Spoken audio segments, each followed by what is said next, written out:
Facebook and opened the instant message window, the one where Kara lived. Josh would never meet her in person. He was almost certain of that. If he ever found his way free of the pain, he would call Becky Wheaton first. Becky, who he had loved since he was 15. He'd heard from some of their old high school friends that her engagement had fallen through and she was single again. He thought about her constantly, but he couldn't call her. Not until he was healthy and whole and successful, the sort of guy she deserved. Becky would have to wait. But when no amount of meds or sleep could take the edge off his constant pain, when concerned calls from his parents and his sister didn't bring relief, there was always Kara. She knew him better than anyone, because she knew his story, the whole story, even the part about his little girl on the other side of the country, the one no one else really thought was his. On late nights like this, across the invisible lines of cyberspace, he could share with Kara every crazy detail of the others, the stories that made up his life. And along the way, Kara gave him a rare and priceless gift, one that kept him pushing through, battling the demon. Kara believed him. He studied the list of friends online, and she was there. He positioned his hands and tried to steady them as he tapped out the words. "Hey, it's me. You there?" Half a minute passed, and he saw that his neighbor, Carl Joseph Gunner, had tagged him in a few new photos. He clicked the album, and for the first time that night, he smiled. Carl Joseph and his girlfriend, Daisy, both had Down syndrome.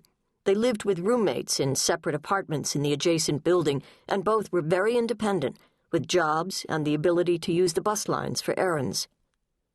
The photos were taken by Carl Joseph last time he and Daisy stopped by the apartment. Carl Joseph had learned how to use the timer on his camera, so the pictures showed Carl Joseph, Daisy, and Josh standing in front of his TV, his refrigerator, and his patio slider, each one with the same cheeky smiles. Josh jotted a quick thank you to Carl Joseph, and at the same time, a response came from Kara. "I stepped away for a minute, but I'm back." Josh shifted positions, trying to find a more comfortable angle. "Can't sleep. I was hoping you were up." Kara lived in Phoenix, and she worked the swing shift at a data processing center. She usually didn't turn in until 2 in the morning. Her next message appeared in the lower window on his computer screen. "I was thinking the other day about how we almost didn't meet. What would I have done without you?" Josh smiled and moved his fingers over the keyboard. "Glad we'll never have to answer that. Just goes to show online poker's worth something, even when you lose." The conversation came faster. "Lot of creeps play OP. You were like getting a royal flush, you know?" Josh felt the compliment in the drafty corners of his heart. He leaned back against the vinyl chair and felt his body relax a little. "Thanks, sweetie. I'm just glad we found our way out of online poker and into this." "Whatever this is." "Right," Josh chuckled. "Whatever it is. Hey, I talked to Keith yesterday. He's back with his wife. Things are good." "Really? I'm so happy for him. See, Jay, where would he be without you?" Josh felt the warmth of her words deep to the center of his soul. Keith had been his best friend since grade school, but 10 years ago he'd moved to Ohio. They still stayed in touch, and Keith sometimes joined him for online poker. That's how Kara knew him. There was a pause in the conversation, and then her next message appeared in the window.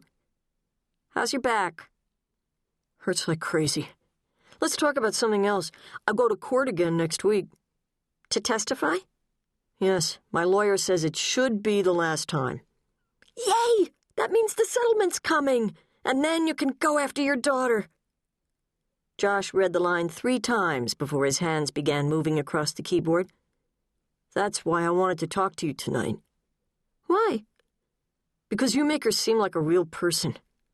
My little girl." "She is real." Josh could hear Kara's indignant tone through the words of her message. "You're going to get custody of her one of these days. I just know it." The thrill of possibility sent tingles down Josh's arms. Partial custody.